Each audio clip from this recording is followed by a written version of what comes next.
camera off because I look shocking. Hello, everyone. We are live. I have Jen with me helping on the GAUTHIER. I'll probably say it wrong every time. GAUTHIER.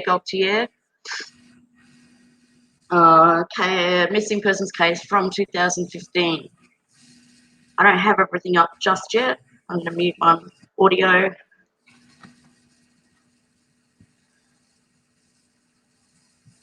Oh, you guys get to watch an ad before the live because apparently I'm monetized.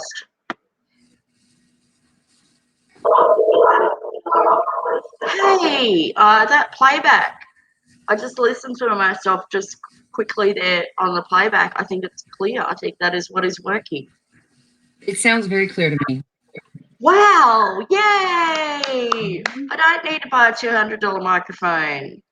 I am hardwired into the Wi-Fi, guys, with the Ethernet cable. I had to chase it around the house because it was next to my laptop when I left for America. But then when I came back, it had been glued to the floor and wrapped around the dining room and lounge room, and I followed it to the TV. I don't know why he plugged it in there because we don't watch anything from the internet on the TV, but it's now in my laptop and you guys can hear me clearly, I believe. Sorry, that was an exciting rant for me. Excellent. That is great. Mary was here before. I am so sorry. I forgot that I was doing this live with you, Jen, and otherwise I would have set my alarm. For you and Peggy, I will set my alarms, but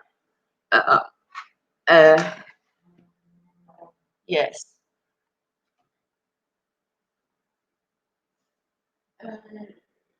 All right. So just making sure I have everything.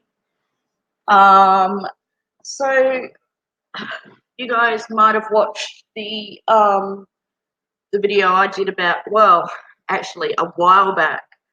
I did a video because of She Who Shall Remain Nameless wanted me to.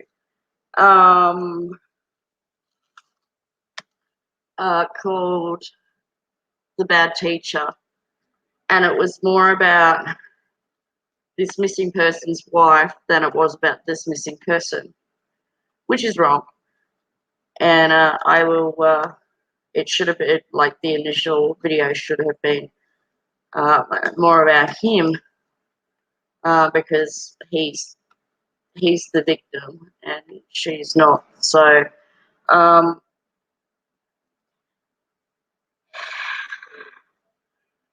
I drove over this bridge a couple of days before I went home, and it is the Rainbow Bridge, and it is scary.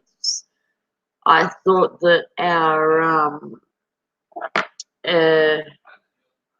trying to think of our own bridges. I thought that our Gateway Bridge was quite steep, but it's nothing in comparison to this Rainbow Bridge that is so steep, and people do use it to commit suicide.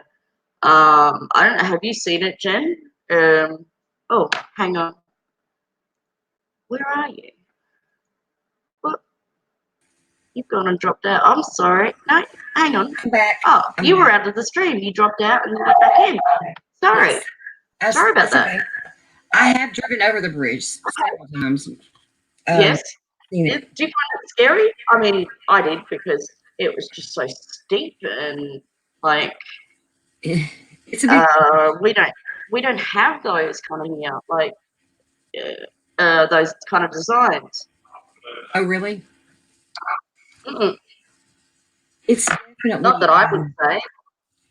it's a popular, I mean, well-known bridge because we don't have a whole lot of them. I mean, it's definitely a big one. And so a lot of people do use it to commit suicide, I think, because of its height.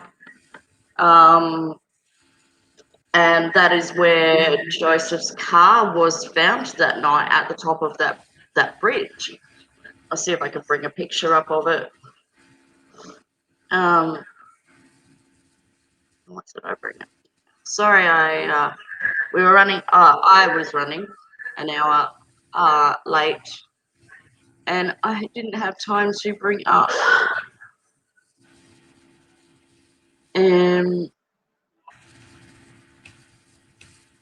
these pictures before we went live. So I was chattering away to Jen about private girl stuff, and then we had to go live. Okay, let me bring this up.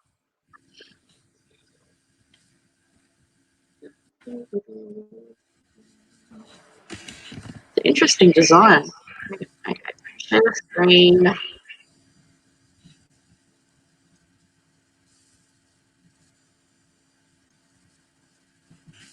Yeah, there it is. Oh.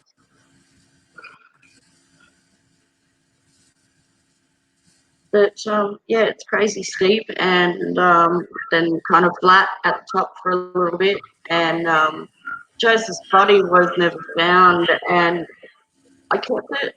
I actually deleted it when I was editing that last video about him. I edited out that it had been changed from a missing persons to a homicide, because I thought, am I going mad? Am I just pretending that I heard that, or what is? So I was questioning myself, and then soon after that, I came across an article where I found it, where Port Arthur Police actually did change it from a missing persons case to a homicide. Now, like I said, his body has never been found. There was a search done in the early hours of the next morning, because this is like 10:30 at night. His car was found at the top of that bridge. And there was a search, with dogs and all the rest of it. And he was never found.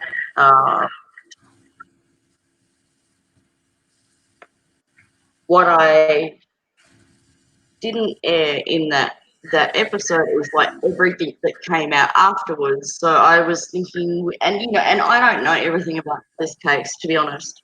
I know enough to be able to say what happened next. But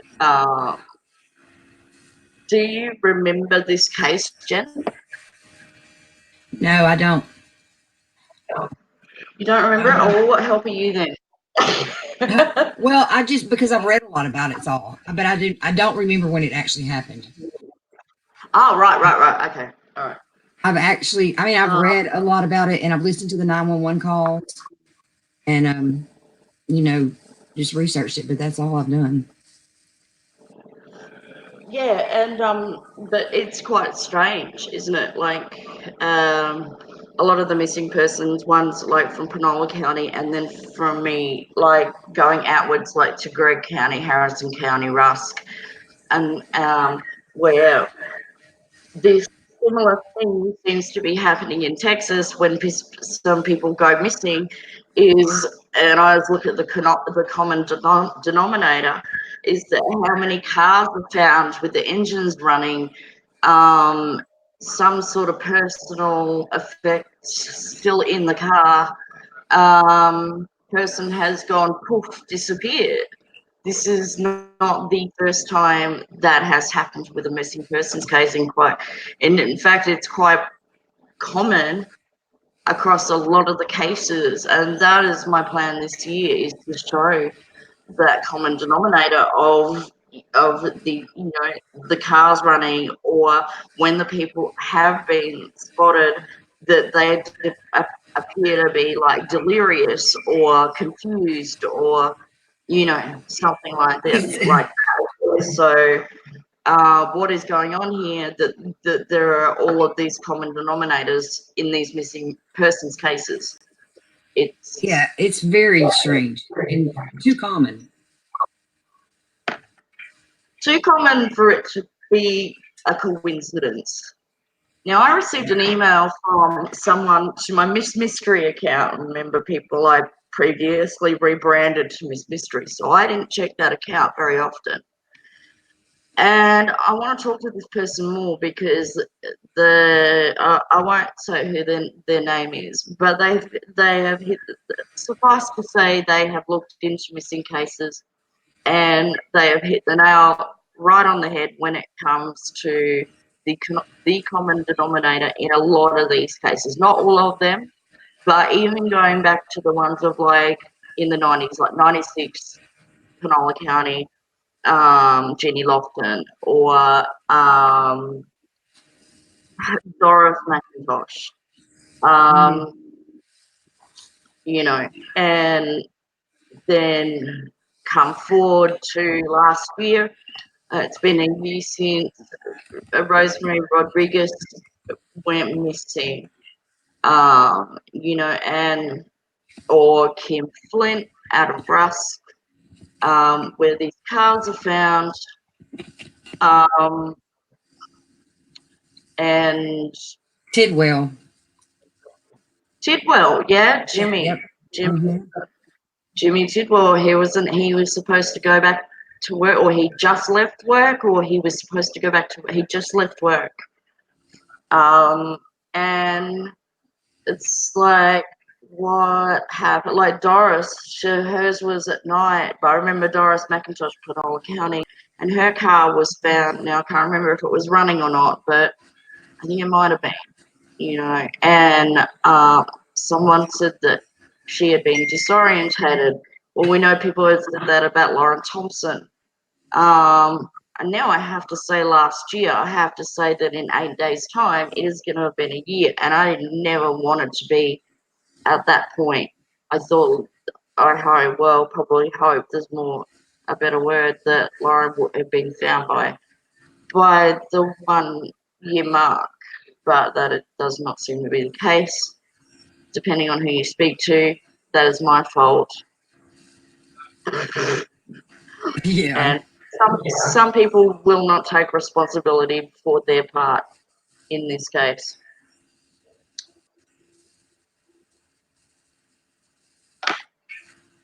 Pardon me, I'm just gonna grab. I can't touch my laptop because I'm driving it with pictures and stuff like that. I'll tell you what I might do. What if I play the police? I keep saying 911 call, but it's not a 911 call. This is the 15-minute call between Joseph's wife the night he disappeared. And this is, I think, at about just after 1 in the morning. I think his car was found about 10:30 at night. What if I That play the call between her and Port Arthur Police Department? yes, because that's what piqued my interest in this case was when I heard the 911 call. Right. Okay. All right. I will.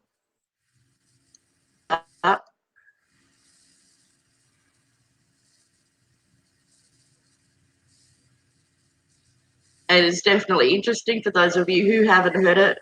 For those of you who have, listen to it again. I want you to tell me if this is the reaction of a wife. And I believe I have to go back and have a look at this. A fairly newlywed wife, mind you.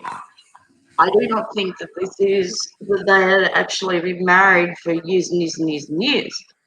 Um, is this the reaction of someone who is just listen to even the first, oh no, um, it is just bizarre. All right, I'm gonna bring that up now. It seems to me like she's basically throwing him under the bus too. Very much so. I don't know. I know you assume that at the moment it is a private conversation between you and law enforcement, but I did think that there would be some degree of loyalty towards your other half, Right.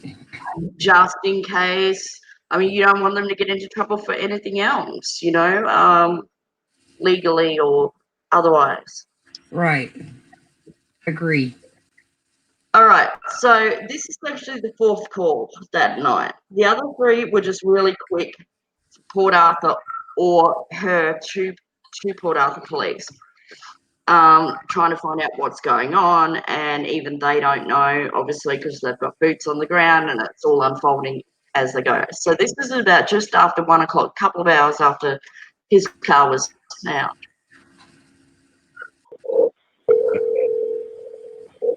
Hello? This is Jennifer. This is Port Arthur Police Department. Yes, Hey, I apologize for calling and asking all these questions. Let me tell you exactly what we got going. Okay? Did the officers that came by see anything? Yes, they came by.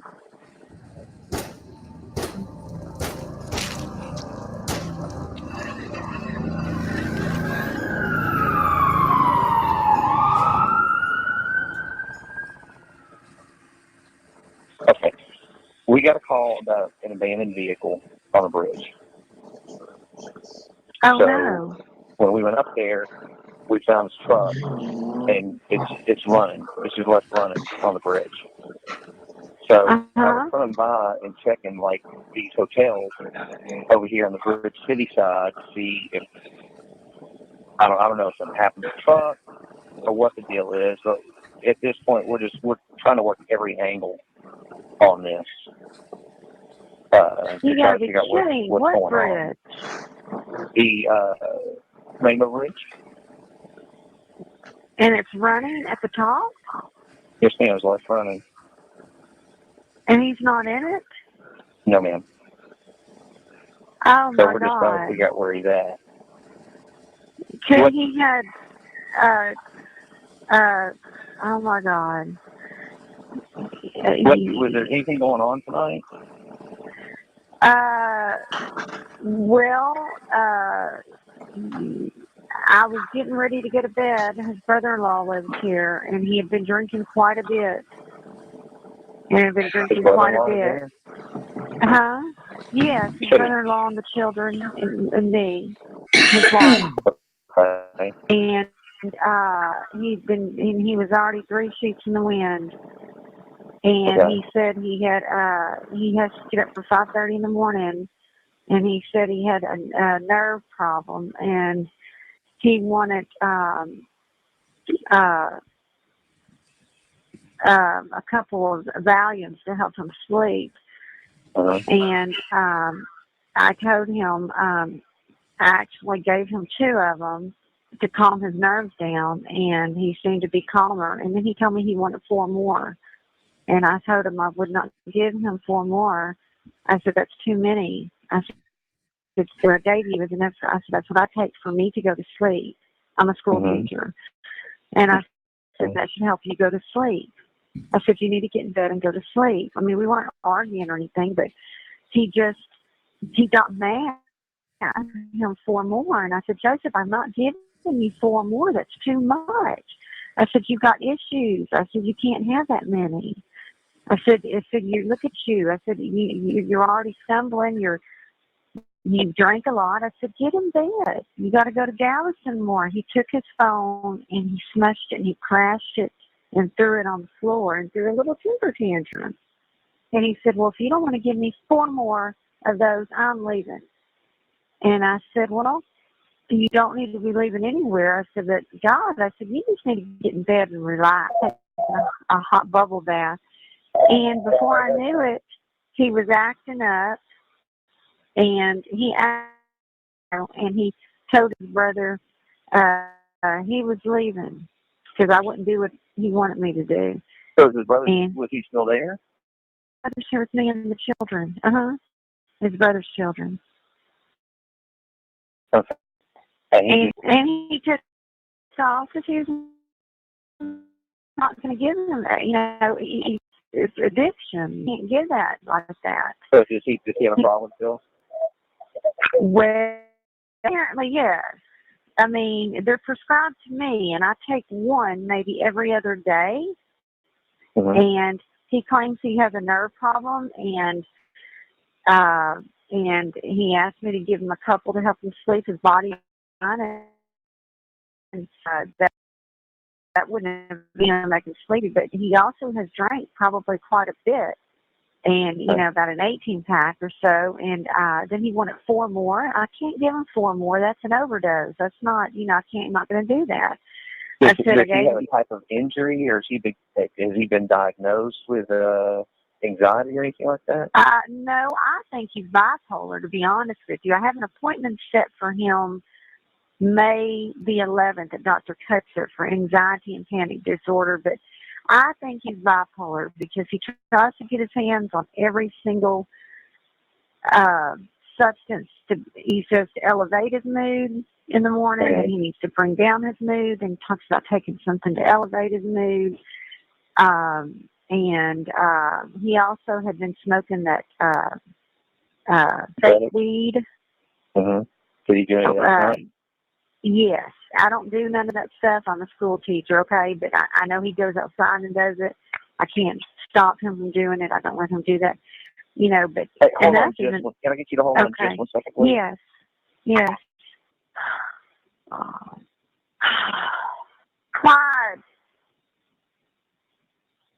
Clyde. I'm worried. They found his truck on the top of the Memorial Bridge. It's at the top of the bridge and running with the keys in the ignition. Very top of the bridge with the keys running in the ignition. Ma'am? And I can't find him. Yes, sir. Okay, I'm sorry. So he did smoke some of that tonight? Yes. Let me ask you something, because and this isn't getting anybody in trouble, I'm just trying to get a complete picture. Is he used to smoking that stuff? Has he done it for a little bit? Oh, yes. Okay, so this isn't like something new. No. Has he ever had a bad trip on it? Mm-mm. No, Does he usually completely smell normal. out? Yes. Okay. Yes, not what it does to other people. It just, yes, what you said, mellow. I don't. Does he have a flair for dramatics? Yes. Because let me be honest with you. The last time we had the same situation, I found the lady at a hotel. So, like I said, I'm trying to pursue every avenue here. So, I'm just wondering, is there a possibility that he might have set this up just so we would call you and possibly show you, maybe you need to appreciate him. Like I said, I'm trying to throw every angle, because I know people have set this up before just to worry somebody, just for them to pop up and be like, hey, I'm okay then, and like, oh my God, you know what I'm saying? So the last time he had this happen, y'all found him at a hotel with the lady? No, not him specifically. I had a woman about a year ago do this, and we found her at a hotel. Has your husband ever done anything like this before? Well, the PAPD has called me, and he has had his truck pulled in backwards at a down the street from the Boudin hut. But they found him pulled in there. And I had to go pick him up at 6:30 in the morning. He had pulled in there, and the people at the projects were calling. That one he didn't know. Yeah, and he pulled in there, and I had to go pick him up. And there's in Port Arthur on their cell phone, and I went and got on him.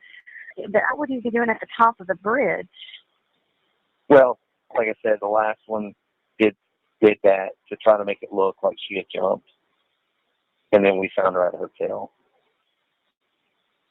So it's like I said, I'm covering every angle here. He doesn't have. I'm gonna be honest with you. He does not have no money to stay at a hotel. Okay. Well, no, they found a receipt. I don't know whose receipt it is, but it doesn't say. It has like a 4-day deal on there, but it doesn't say that it's a hotel. It's got a room number, Is it 207? Yes, ma'am. What is that from? 207? Oh, that was from, he got a refund. He was at a hotel with his brother and the kids, because his brother and the kids had nowhere to stay, and we brought them over here. And that was from the Super 8. That's not it. No, it's not. So what hotel was that? That was Super 8, Motel 8, Super 8 on East Parkway. In Grove? Mm-hmm. Okay. Now that one doesn't expire until like the 1st. But you mean the motel is good till the 1st? Well, that's the dates on that deal, unless that's the dates that they got the refund for. No. He got a refund. He got a refund. Okay. He got a refund of 100. And yeah, he only stayed. Yeah, he couldn't pick up the brother and the kids. Okay. That was the original date, but he checked out of there. I guess Sunday. Mhm. Okay. All right. Yeah. Well, Joseph is not going to leave his truck running at the top of the bridge and do something different. I don't understand why it's there. He's not gonna do a game plan like that. He would bring it to a hotel and park it. okay. You know, I don't understand. Well, Was we his are wallet in the car? I'm sorry. Yes, Was ma'am. his wallet in the car? Yes, ma'am. How about was there a duffel bag in the car? I think clothes in there, yeah. Okay. Do you know what shoes he was wearing? He was wearing probably some green Crocs, maybe? Like Crocs, like, unless he had... What kind of shoes did Joseph have on? Did he have his boots on or those Crocs? Yeah, I didn't catch the last one. Yeah, those green Crocs. Sharon? Well, I'm sorry, what did you say? Yeah. I'm sorry, I was talking about dispatch. He had some green Crocs on. Okay. And some beige shorts. Yeah, I'm trying to recall what kind of shirt. I don't remember what kind of shirt. So it was at the very top of the bridge? Yes, ma'am. Oh, my God. He said he had the green Crocs, khaki shorts, and you can't remember. Clyde, come here. I'm trying to recall. I don't remember what type. What color shirt did Joseph have on tonight? He had beige shorts on, green Crocs, and I don't remember, some type of T-shirt, maybe gray. Okay. All right. Well, like I said, we're trying to track down any type of lead that we can. I'm still checking the roadways, see if maybe he left the vehicle there in an attempt to be dramatic. Okay. I'm just covering every angle I can. Okay, I appreciate that. That. I'm extremely worried. I don't. You have the number to our dispatch? Yes. Okay. And if there's anything I find out, I have your number here in the log, and I will contact you. Okay, I appreciate that. And what is your name? Lieutenant Freitas, Michael Freitas. Michael Freitas. Okay. And did you guys maybe check down the roads to see if maybe was there a vehicle problem? I mean, could he walk down the city or? I'm actually on the Bridge City side right now. Okay. Okay. Or I went maybe. by the La Quinta, the Econo Lodge here, just to see. Right. Okay. Okay.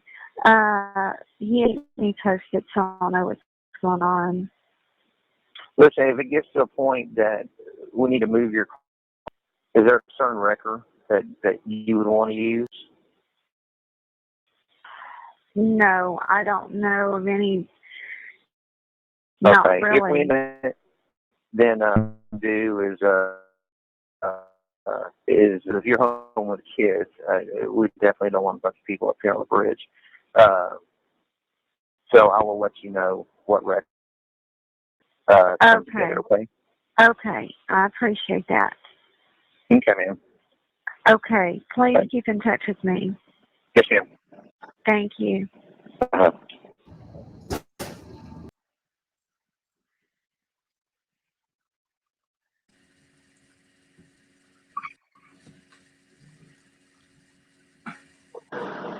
Okay, so how bizarro was that? For those that were listening, prepper.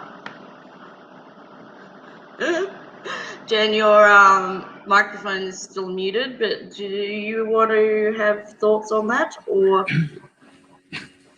Well, Where she do you didn't sound start very with that? surprised. No, I was like, looking during that recording, and they were only married 6 months before he disappeared. yeah, I thought they hadn't been married long, 6 months. And then so they tell her that, you know, he's like essentially missing the cars at the top of the Rainbow Bridge, and she goes, "Oh no!" Like that does not sound worried to me. Like, you know, and like you were saying, Jen, like about throw him under the bus much. Yeah, because now if they were to find him, he's going to be arrested. Most likely they're going to try to. That's right. Okay, so you gave him a couple of Valium, and she likes to repeat that she's a school teacher. What that has anything to do with, I don't know. And does he have a flair for the dramatics? Well, yes. Throw him under the bus again. There. What else? She said even smoking legal Yeah. weed. Yes, smoking weed. Southern Mom, yes, she did have life insurance on him. Interesting fact. She tried to increase it 10 days before he went missing, unsuccessfully. Hmm.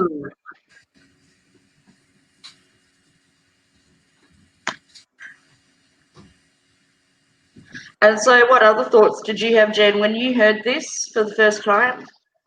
To me, it's very unusual, the Clyde thing. The what thing? The brother who's there, and he's there the whole Oh, time. right. He answers the door. Why is he there? That's weird to me. That if my husband's brother was here and my husband left, his brother would leave too. Yeah, and remember, guys, that his car was found at the top of the Rainbow Bridge. Hi, Mary. Good to have you back. Thank you, honey. Was found about 10:30 p.m. This fourth call, is just it's about 1:20 something a.m. So it's only a few hours after. Port Arthur Police Department already at that point had boats in the water looking for his body, because that's the assumption, right? He's gone to the top of the Rainbow Bridge to commit suicide. Mm-hmm. And why? is his brother at his house with his children. I mean, did he not have anywhere to live because they had rented the hotel for him, or I guess. I mean, am I wrong? Wasn't it his brother who initially answered the door when the police came? I believe so. Yeah. And this I was don't at know. 12 something, I think, 12:58. She said she looked at her watch or clock and knew what time it was that police were at the door. I did think it was him, and it's not like he found out the news and came over with the kids. With his kids, they had already been there that night. It was this a regular occurrence? Was you know? And It put would yourself in the definitely position of like you're there and you have your husband's brother there. The police come, they want you to call, they say he's missing.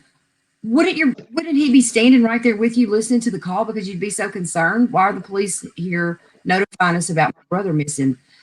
Instead, she has to get Clyde, hollering at him, come here, and all that. It's just really, the whole thing doesn't make sense to me. I need to know more about why Clyde was there. definitely. He would be a good person to start talking to. I mean, apart from the wife, apart from Carol, because we know after I aired the bad teacher, I got a lot of help from her and her friends, um, because I had mentioned that she had tried to up the insurance policy 10 days before he went missing. I mean, I'm just stating one of the facts of the case. Neither here nor there as to whether she was involved or anything. We know she was at home that night. We know that she wasn't out personally getting rid of Joseph or anything like that. But there's just a lot here that needs clearing up. And I mean, that's not even the start of the whole case. That's not even the beginning of it. Carol had a lot of complaints moving forward about the Port Arthur Police Department. And I'm gonna bring that up. I just need to go through my all my information on this. And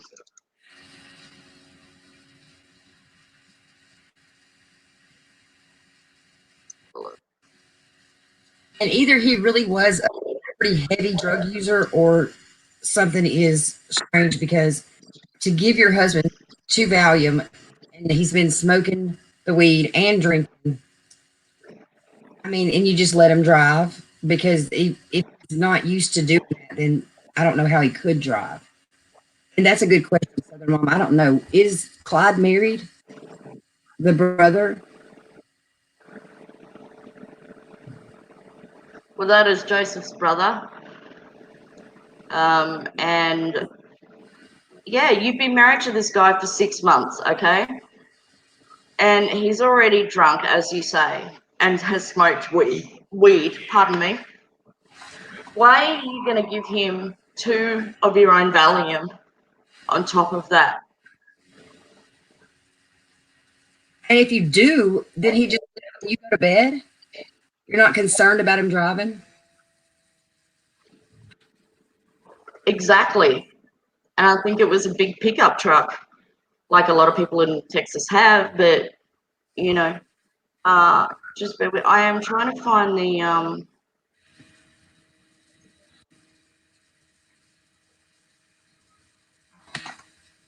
I am trying to find.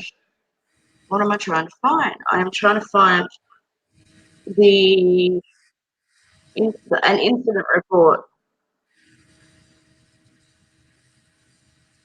Now, I'd like to speak to someone at Port Arthur Police Department about why Carol became so problematic after this towards the department in general and a couple of different officers. Yeah, and it's not like these guys have been married for years and years and years, and she's just like, let him drive or whatever.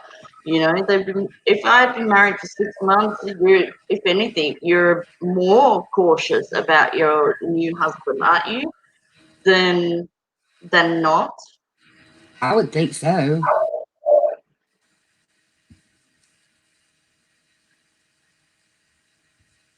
Bear with me, guys. I'm just trying to bring up. I didn't have a chance to bring any of this up to prepare for it, so I'm just going through super quickly. All right, so this isn't it, but this is actually worth putting up because it's the original.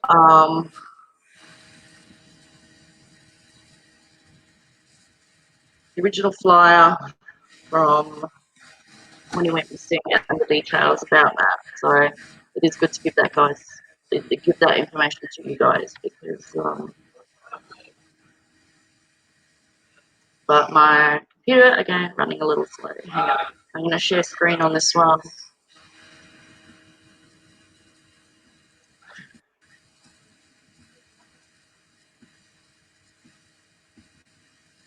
Okay, so it's missing person, Joseph Gauthier, Nederland, Texas. This is Jefferson County. Down near Port Arthur, Orange, Beaumont, that kind of area, near the border, Louisiana. So he went missing April 29th, 2015. We're coming up to 5 years now. And he was 32 years old at the time, brown hair, green eyes, 5'9", 195 pounds.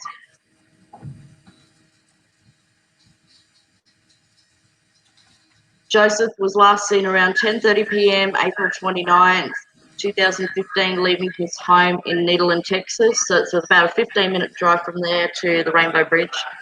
His truck was located atop the Rainbow Bridge near Port Arthur, Texas, shortly after he had left his home. He was last seen in a red shirt, beige khaki shorts, and green Crocs shoes. This doesn't give you a lot of information on it, but I do believe Tim Miller from EquiSearch got involved, as did Port Arthur Police Department and all of their resources as well. Now, what I'm looking for is what happened after that. So, Harold did have a problem with all of the Port Arthur detectives and stuff. Had a problem with them moving forward because there's and I'll have to look at the date on this. If you just bear with me. Do you want to have a bit of a chitter chatter, Jen, just while I concentrate and try and find this report? Sure. I'm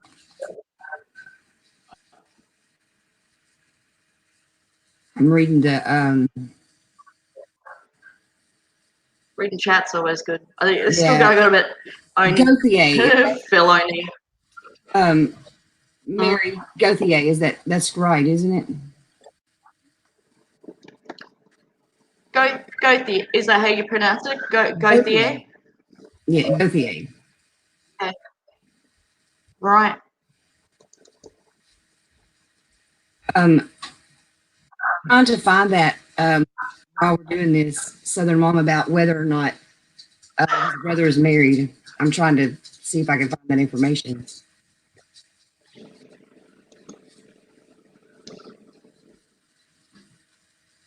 Yeah, well, we only just know he had the kids with him that night.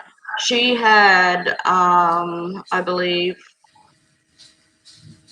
she has 2 daughters, I believe. So, I found this incident report from June 3rd. 2018, so it was a few years after. If you want to keep looking up that information, I'm just going to share this, guys, and try and zoom in on it a little bit for you because oh, I might not be able to. Oh, actually, yes, I can. Sorry.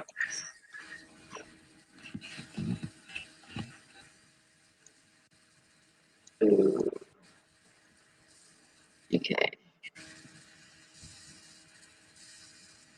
But then I can't scroll. Yeah. Hang on.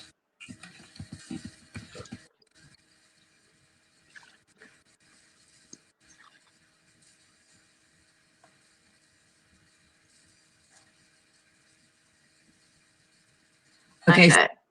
So the incident. Gauthier. Oh, you're right. I'm sorry. I was reading Gauthier. Gauthier instead of Gauthier. Okay. Gauthier. Gauthier. Okay. Gauthier. So I don't know if you No, I can't guys say can it. read. Yeah, no, I can't say it either. Gauthier. Go. Yep. Okay, so there was an incident. Remember, I said Carol was complaining about police and all the rest of it. So this is approximately just shy of 3 years later. There was this incident report from Officer Christopher. Is it Bono? Is that how you say it? Boneau? Bono. I know the Bono, maybe. I know no. NEAU is no. Yeah. So on June 3rd, 2018, approximately 2:51 a.m., Officer K. Bono checked on a residence located at 2115 Avenue B. This residence was on the police department's special patrol for a past burglary that had occurred at the residence. As I approached the residence, I observed a black Ford F-150 bearing Texas license plates. It's been redacted, parked on the wrong side of the roadway. The vehicle's dome light was on inside, and I observed a white male juvenile standing near it. Due to the house being on special patrol for a previous burglary, the dome light of the vehicle on the time of night and the truck parked illegally on the wrong side of the roadway in front of the residence, I conducted a pedestrian stop on this juvenile. I asked this juvenile if he was the owner of the vehicle. He told me no and advised that the owner of the truck was inside of the residence at 2115 Avenue B. I asked if he could go inside and locate this subject so I could speak with him about his truck being parked illegally. Can I share reading duties with you, Jen? Is that okay? Sure. Let me get it. I was still.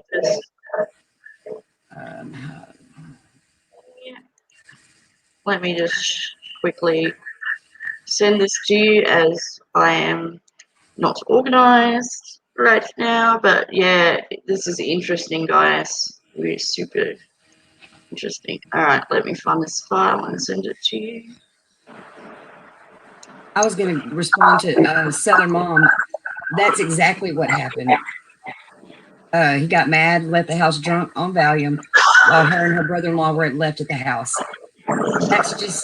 That's the first flag to me that something's not right there. No, it wasn't a happy get together overnight.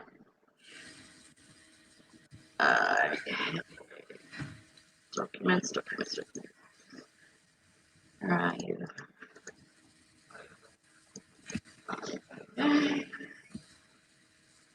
There we go. Have a copy of a police report.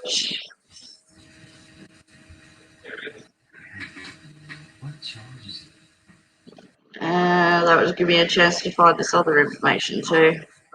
Okay.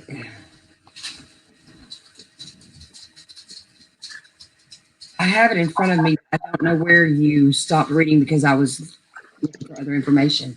Sorry. I think it was pretty much the first paragraph. So where was it? The juvenile opened the front door. That's where we're up to. Okay, so the juvenile opened the front door of the residence. As soon as he did, I observed a large cloud of burnt marijuana smoke. Hold on, let me get this where I can see it better. Emitting from the front door. The smell was so strong, my eyes were actually burning. The smoke was so thick, you could actually see it pouring out of the door. You can even see the burnt marijuana smoke in the beam of my flashlight when I'm standing near the doorway of the residence on my body cam footage. I observed 4 to 5 juveniles in the residence. I saw one juvenile passed out, asleep on a couch with a bong, which it describes a bong as a large pipe for smoking marijuana, under his legs, and also Swisher Sweet cigar papers that had been cut open. It's a common practice to cut these cigars open and place marijuana inside of them to smoke, and they're known as blunts. Drug education, along with our. Yes. I asked the juveniles inside if an adult was present in the residence. At first, they told me she was sleeping. However, she soon appeared from a back room in the residence. She was and was fully awake. I had taken approximately 2 steps inside the front door in an attempt to locate this adult. I immediately recognized the homeowner to be Carol Gauthier. I said it right. From numerous past dealings when I worked for the City of Port Arthur Police Department. She immediately asked if I had permission to come inside of her residence. I told her that she requested her residence to be placed on special patrol, which she acknowledged, and I had observed a suspicious vehicle in front of her residence. I told her that I had a subject enter her residence to locate the homeowner to make sure everything was okay, and at the time I explained to her that I could smell the odor of marijuana emitting from her house and could see paraphernalia in plain view. According to the Jefferson County Appraisal District, the home is only 1,170 square feet. I find it practically impossible for Gauthier to have not known marijuana was being smoked inside her residence. Numerous complaints on officers, including myself, I felt it was best that I left the residence. I advised Sergeant Odom of what had occurred and completed this incident report for documentation purposes. I tagged this incident as suspicious vehicle or behavior and downloaded the body cam footage. This incident occurred in Nederland, Jefferson County, Texas. That's it. Hi, Shannon.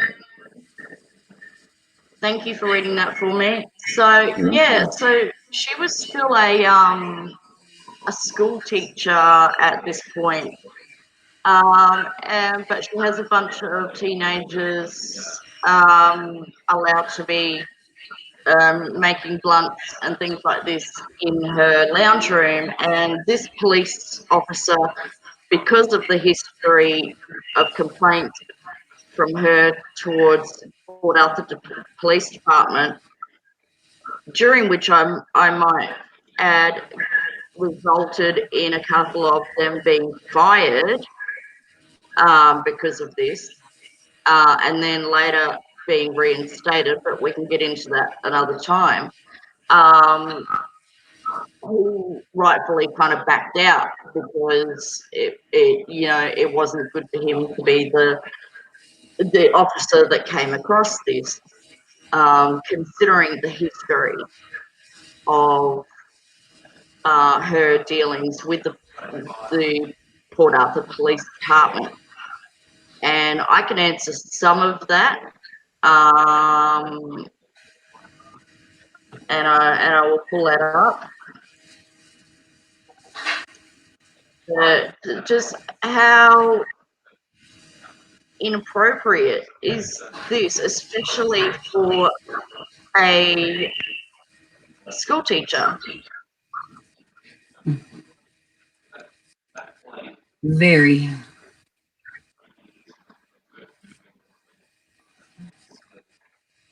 Okay, now I'm going to bring up the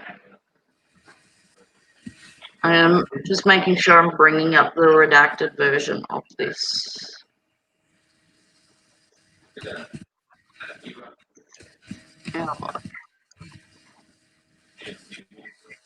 So what had happened after Joseph going missing and prior to this incident in 2018, Carol Gauthier sued the Port Arthur Police Department for the tidy sum of $1 million. And this is, I'm going to share screen on this one as well. This is public information. It is this this PDF document is out there. If you want to go and read it, we'll just go through it briefly. Do you want me to send you a copy of that, Jen, or do you have it? I do not. By the way, it does look like All right. Gauthier is married. Sorry, Gauthier is what? Clyde Gauthier is married. I don't know if he was married. He is then, married. It does look like he is married now. He is married now. Yeah, it would be interesting to talk to him. And also, was he married at the time? I don't know. Obviously, he had the children that night, but that doesn't mean, you know, anything in regards to that. What do you call it? So the claim from Carol was filed on January 19th, 2018. In Jefferson County, relating to issues that Carol had with Port Arthur Police Department. Just briefly, I'm going to just quickly send a copy over to Jen. I'm sorry, I'm not so organized today, guys, but I am getting there. I can't remember what website I got this from, but it is public notification, and the audio and that is FOIA. So, you know, there's no sneaky. Do you right when that goes through, Jen? You're right going through it with me. Yeah. I have it right now. I'm pulling it up. Yeah. Okay. All right. So yeah, when this was filed, January 19th, 2018, 11:26 a.m. District Clerk in Jefferson County. Plaintiff Carol Gauthier versus the City of Port Arthur, Scott Gaspard and Mickey Sterling as the defendants. Now, I believe those were the two police officers involved in this case and the issue that she had with this. So,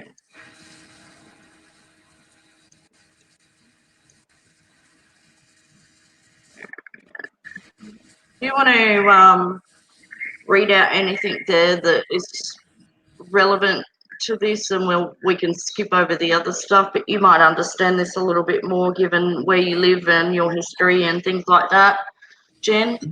Basically, like to get down to the meat of it, there's no point in going over every bit of it, but it says that, you know, the jurisdiction and venue, it says that the plaintiff affirmatively states that the amount in controversy is substantially in excess of $1 million. Yeah, 1 million.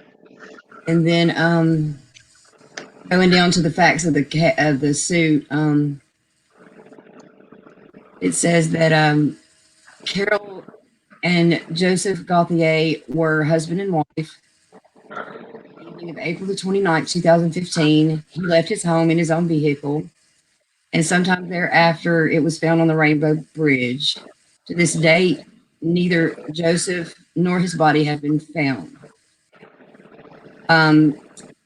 The investigation fell with the jurisdiction of the defendants, who were named above. It says at such time, it lists their ranks. Right, there we go. A sergeant and a detective. Mhm. I'll drive. I'll scroll, and you go and you read the pertinent information. Okay. Basically, in number 5, she claims that the investigation was poorly run, managed, and performed. And then it says, indeed, the city and the department have determined that the investigation was run very poorly, very disturbing, and a violation of her civil rights. Says that not a violation of her civil rights. Jeez. It states that the Gaspard and Sterling were unable to find Joseph Gauthier. They failed to secure his truck timely. Now that What? I don't understand that. They asked her about what to do with the vehicle on the phone in the 911 call. Did she have a preferred towing company? And she did not. And then it says that they failed to search. I'm sorry. That's like 3. I was just going to say this is at 3 hours after he was last sighted. Right. How is that not timely? I don't know. It says, and then it says, and they failed to search for or adequately investigate other information or evidence regarding his disappearance. She claims that they became insulting to her, abusive, and dismissive. When calling for information, it's of this grieving widow. Belittled her and bullied her.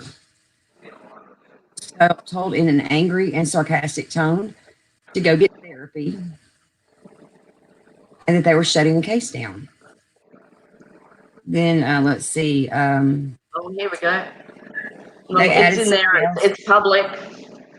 Yeah, they added someone else to the case in March 2016. They added a woman to the case. It claims that she was a psychic or medium who claimed that Joseph spoke to her through yellow butterflies.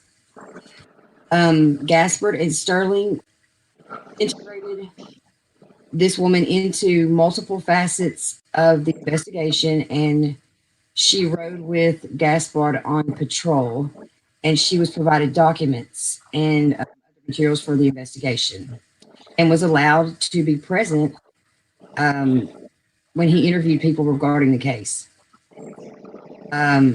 Miss Gauthier, she came to believe that this woman was of no help, but she had already been added to the team. It says when Gauthier objected to this woman's presence, that they insisted that Miss Janice was a valuable part of the investigation and pressured her to continue to work with her.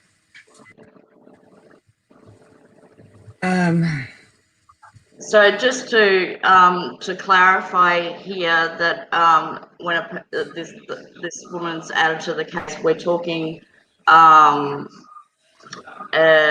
do you call it's not the word citizen's not the word I'm looking for.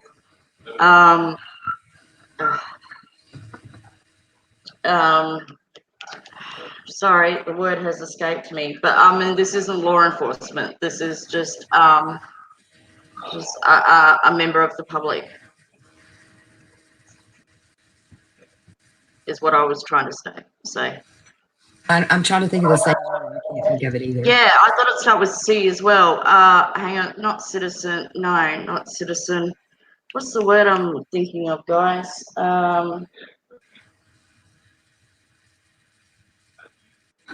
Not layperson, not That's what's on layman. the tip of my tongue, but that's not it either that I was trying Yeah, to yeah.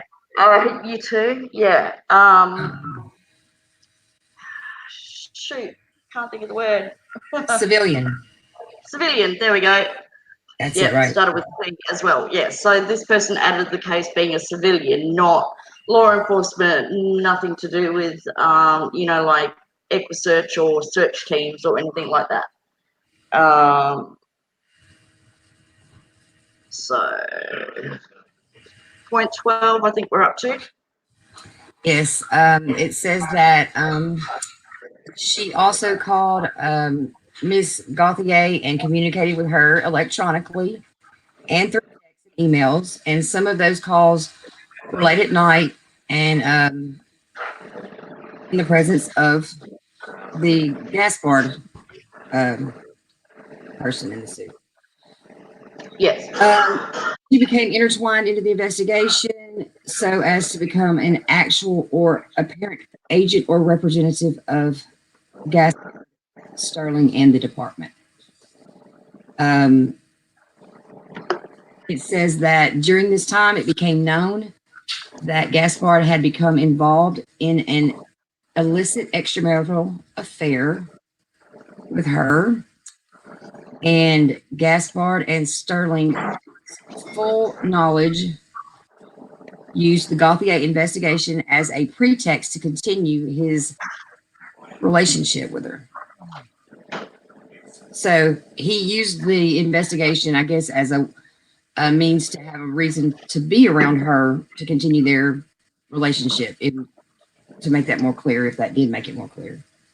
And I just want to add some sort of disclaimer here.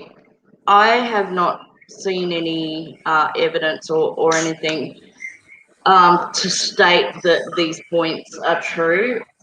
I mean, I suppose is it possible that that you are allowed to have hearsay in filing this claim against Port Arthur Police Department, or did they require proof of this? Does anyone know? No, Do you know? you can sue someone for whatever you want. I mean, that doesn't mean that you're gonna win, but you can she can claim anything she wants. That doesn't Right. necessarily So mean that it's true. that doesn't necessarily mean that any points in this are true. Is that correct in saying? Correct. Right. Okay. Where are we up to? It says that Sterling at the same time was involved with a woman named Angela.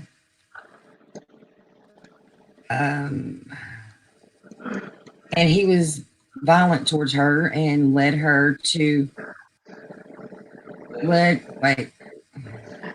leading her to kick Sterling out of her residence. Oh, this is getting interesting. And this piece isn't redacted, guys, because this is how it exactly appears online. Okay, 16.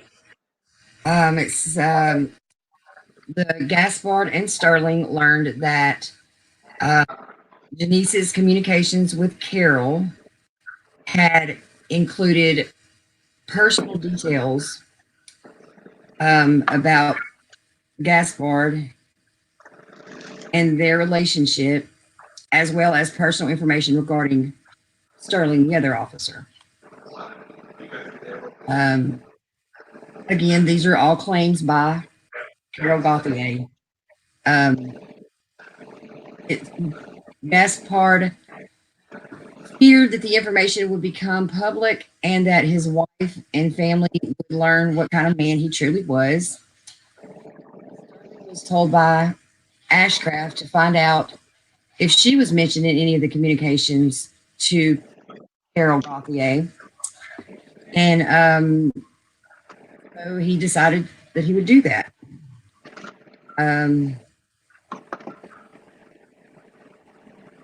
Let's see. She claims that they were part of a faction within the department that lived outside the law. They used their position as law enforcement officers for power, greed, and other favors. Uh, she said it was the mindset that permeated the department and one that was accepted, tolerated, and ignored throughout the chain of command within the department, throughout the city's management. Let's see. Gaspard and Sterling were. Hold on a second.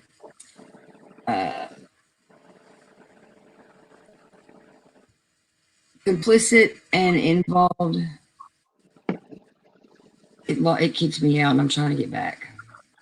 Sorry, do you want me to take over, or Yeah, you go right? ahead. You take over if you don't mind for a minute. Okay, Please. so Gaspard and Sterling were complicit and involved in fostering a climate where certain persons with the department were allowed to engage in conduct that was in violation of departmental policy, state law, and federal law. Indeed, Gaspard and Sterling were active participants. This faction and this climate included the practice of discrediting, harming, and retaliating against those within or without the department who might call attention to the misconduct or poor performance of individuals such as Gaspard and Sterling, who were within the faction. Gaspard and Sterling also feared revelation of other misdeeds on their part in an effort to prove their diminishing manhood. Both had openly bragged of other improper or illegal conduct in the presence of the medium, and they feared those revelations as well. Gaspard and Sterling were threatened by the presence of information that Carol Gauthier possessed.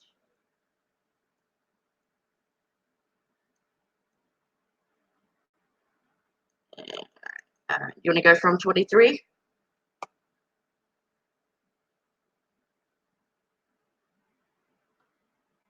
Oh, I think we might have lost Jen. Oh no, she's here. You there, Jen?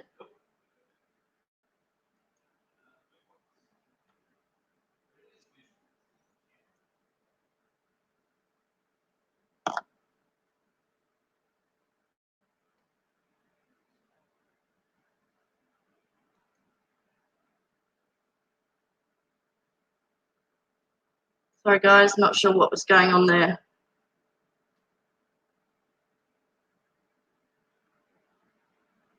So the mum, you don't like this woman? Yeah, it'd be interesting to get into, evidence of these allegations because they're lengthy and quite serious. And I believe these are the two officers who were fired as a result of it. So I'm not sure where Jen is, but I'll keep going. 23rd point. Gaspard and Sterling decided that to protect themselves, it was necessary to obtain Carol's cellular phones and other devices that did or may contain electronically stored information. In April 2016, Gaspard and Sterling devised a scheme they believed would solve their problems, in quotes. Gaspard and Sterling composed a false and fabricated search warrant against Carol Gauthier. The search warrant had false and fabricated probable cause allegation in it. It was designed to do one thing, give Gaspard and Sterling the ability to illegally obtain Carol Gauthier's cellular phone and other electronic devices.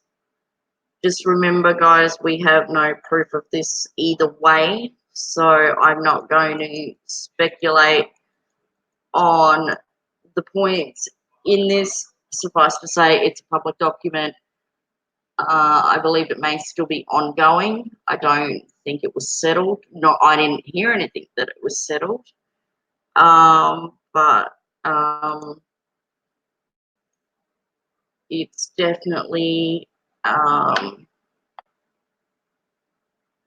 interesting and important part of Joseph's missing.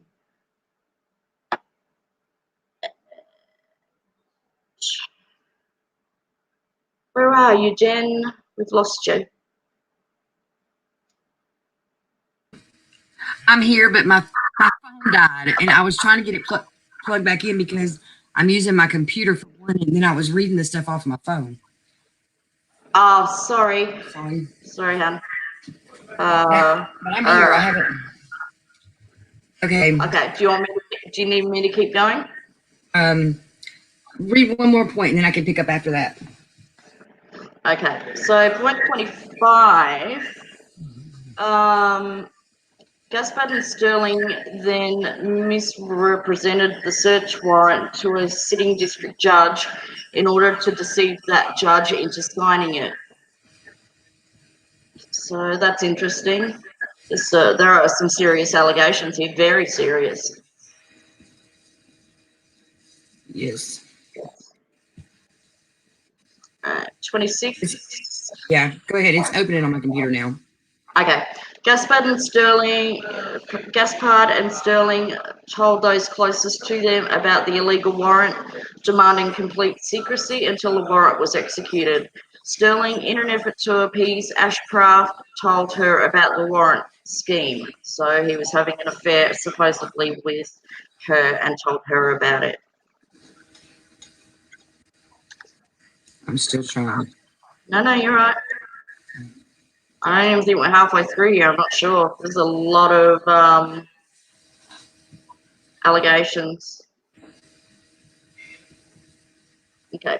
Once Gaspard and Sterling had the fraudulent search warrant signed by an unsuspecting judge, be interesting to know who that judge was, Gaspard and Sterling caused that search warrant to be executed on the home, property and person of Carol Gauthier.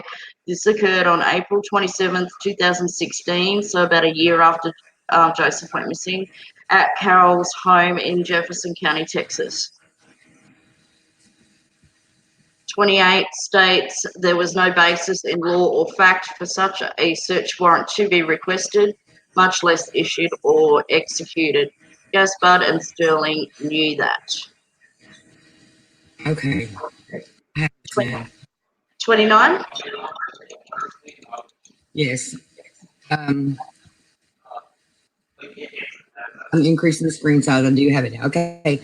At 29, the search warrant that was nevertheless executed was illegal and in violation of Carol Gauthier's personal and private rights, her constitutional rights, and her civil rights.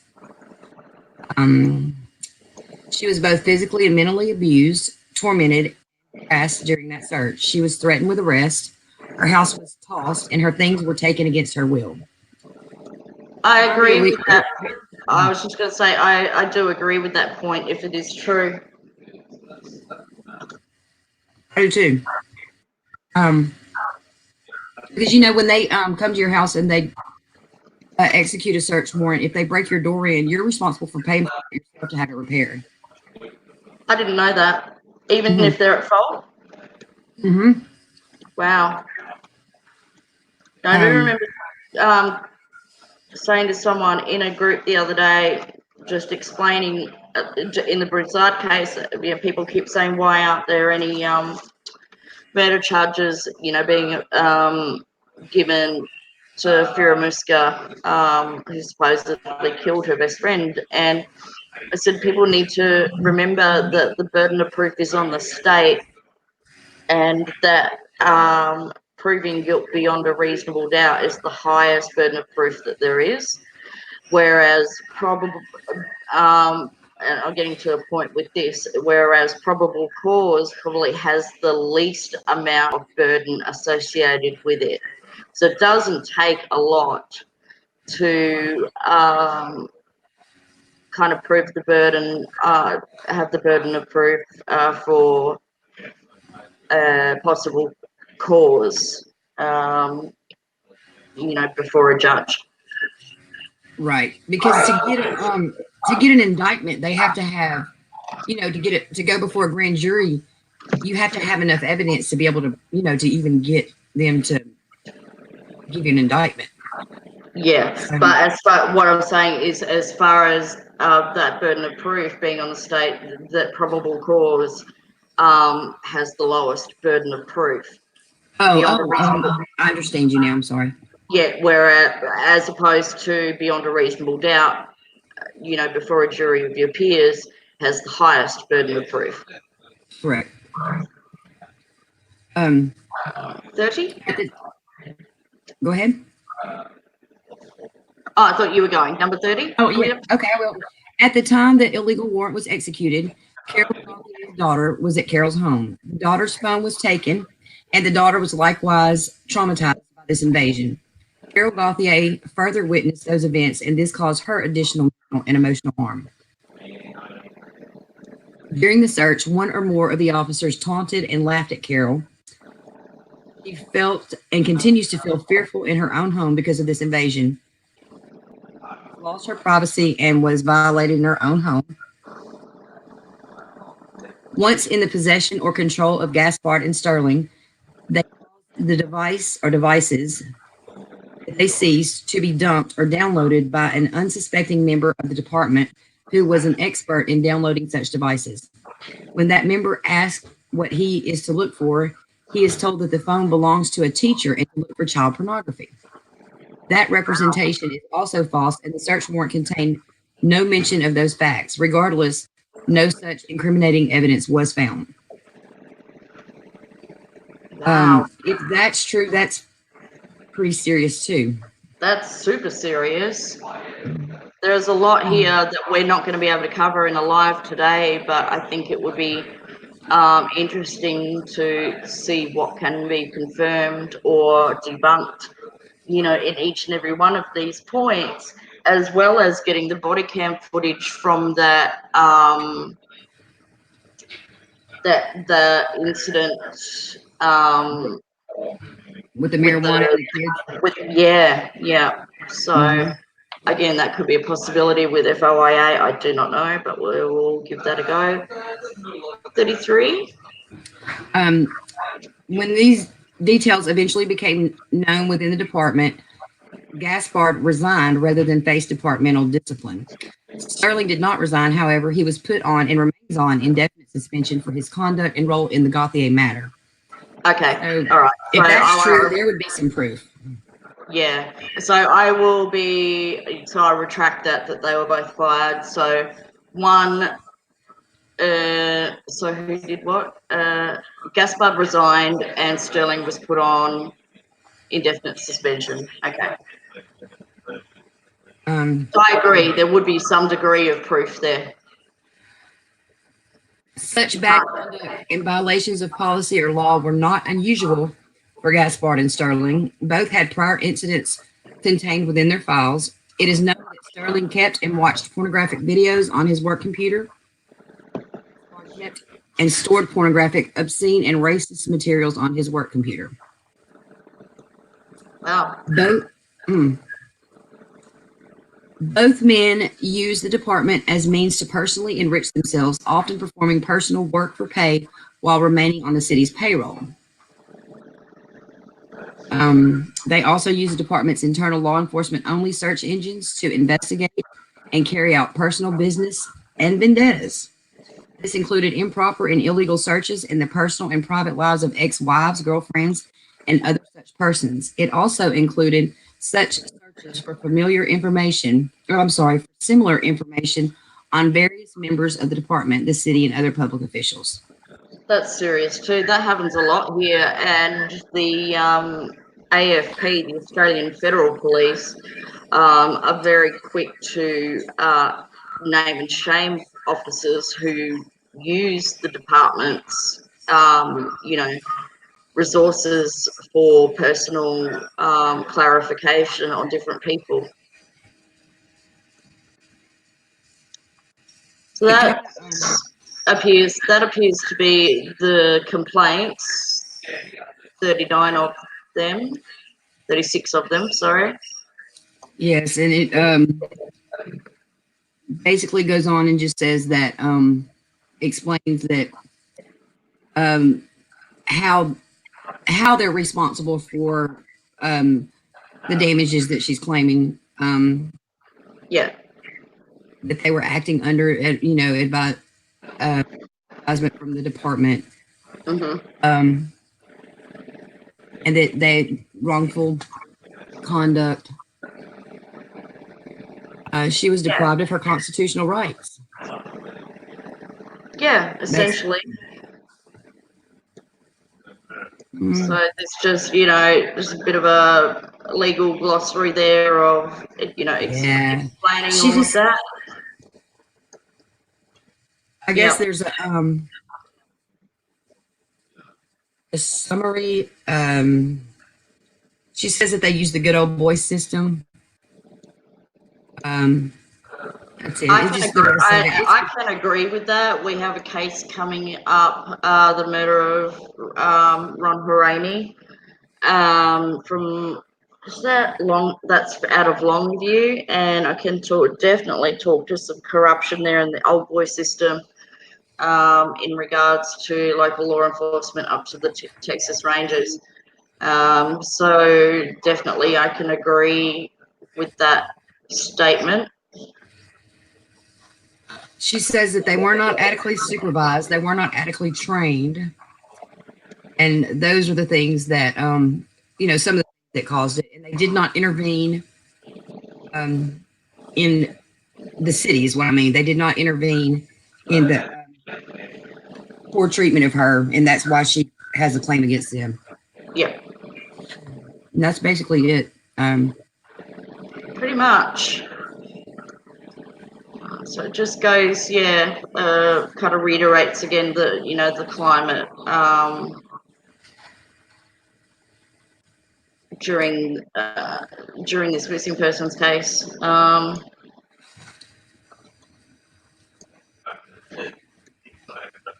Scrolling That could go on in through. court for years. It could, yeah. So it's been what, one, two. It was filed 2 years ago almost.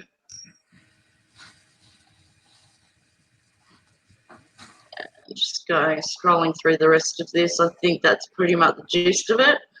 So yeah, the cause of action, capacity, actual or compensatory damages, mental and emotional, physical, loss of earnings, all of that we have heard before. So it actually says the damages are set forth are greatly in excess of $1 million. So not sure about the exact figure on that, but Mary wants to know, could we just summarize all this because it's kind of complicated? Could you just a really sorry, what was that? What I did was Mary reading want? the comments. Mary wanted to Yep. know, can you summarize it because it's complicated? And I guess it probably is listening to us read off of it. Yes. Do you think you could summarize it? Sure.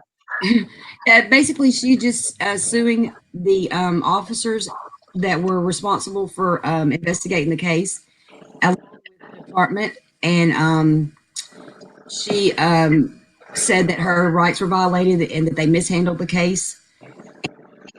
Then she came in and she also added another person to the suit who was a civilian who was brought in as a medium. And she claimed that there was a personal relationship with that medium and one of the officers, that they went in together basically and violated her rights. And she's suing for $1 million over it. Is that a good summary? Or Yeah, I think so. If you follow the Lauren Thompson case, you are aware of who that medium is. But when we're in no position to even be bothered referring to that, but this information is public, so anything that I know or that Jen knows, you guys can go and look at too. But there are a lot of different questions, and I think moving forward it would be good to speak to some other people to get some clarity on, a few things. yeah, I agree. You're welcome, Miss Mary. I think that probably touched the high points for you and made it where he could understand it easy. Yeah, yeah. So Mary also, I mean, just to, I guess, say anything else about the document, yeah, she is basically saying that, you know, further to that with these two officers is that they illegally obtained her Joseph's wife, you know, her electronic data and all the things like that, and took it to a judge to have the warrant signed. So she's saying that they've gone about things illegally, so that then goes against her civil rights as a person, which I do agree. If it was done that way, finding out who that judge was that issued the warrant would be interesting too, as well as any, you know, body cam footage, speaking to Joseph's brother. Maybe we can look into that. You know, in upcoming lives. Definitely. I had the brother on my mind.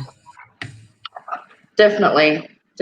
So, um, so we have a little bit more. Like, this has just created more questions than it answered. And I think another important thing would be to, with those 36 points just outlined in that, um, oh, what's the word I'm looking for? In the suit. In the suit, yeah, working out how many of those are true, because we've established that they don't necessarily have to be true. I mean, they might be her truth, or she could be making them up. But the best thing to do is to look at each one of those on their own merits and confirm or deny. Yeah, some of it would be easy to disprove based on um like where she claims that they were one resigned and one was placed on leave. You know, that would be easy to um, verify if that happened or not. But you may not be able to get the I don't know, Mary. Do you know if she's under suspicion or if they have? I know they don't. There are no leads. I don't No, know. there are I no don't think leads. she's under suspicion, to my knowledge. Yes, she is actually. Oh, She okay. I didn't know. I don't know the date. I'd have to go back and look it up. But Port Arthur Police Department did change this from a missing person to a homicide, and she was put down as one of the. I don't want to go as far as to say suspect, but like, she was put down as a POI at least. Okay. But she is the only person I am aware of. That's not to say that, you know, there aren't other people that might be POI. There may be. I don't. But are we aware of any? No, no. And I'll have to find. Let me just see if I can find that. I did come across. Like, remember I said in that edit that I did of this case a couple of weeks ago that I took out that it had been changed because I wasn't 100% sure, and I want to try and get the, you know, as much correct information out there as possible. But I do remember tagging this. Where is it? No, it was KLTV. I'm not too sure. Hang on.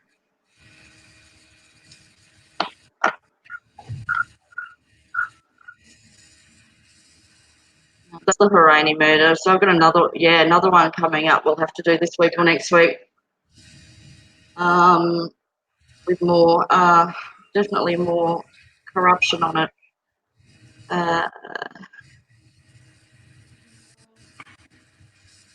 Harani.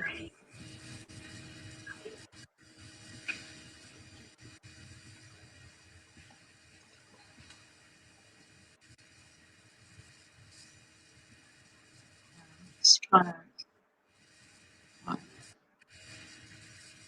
There, and if you search for her, no, there are plenty of articles around out there still about suing suing them for this.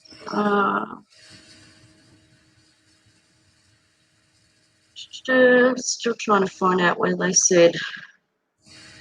Well, you know, I cannot find it, but yeah, that where they have definitely said it's now a homicide. And I don't know how long it took them to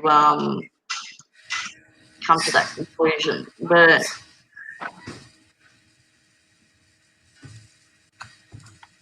when I do find it, I'll let you guys know. Definitely, we need to do a little bit more, or a lot more, digging into this unusual case. But I was just going to wrap it up now, guys. I want to thank Jen for coming in. Thank you, everyone, for coming in. Don't forget to subscribe, share, like, if you haven't already. And I enjoyed it. And I agree with you, Mary. Something shady in Shady Town. So shady in Shady Town, absolutely, yes. Well, thank you for coming in, everyone. And Jen, we can look into this a bit more, yeah? Yep, sounds great to me. Good night, everyone. Bye. Bye.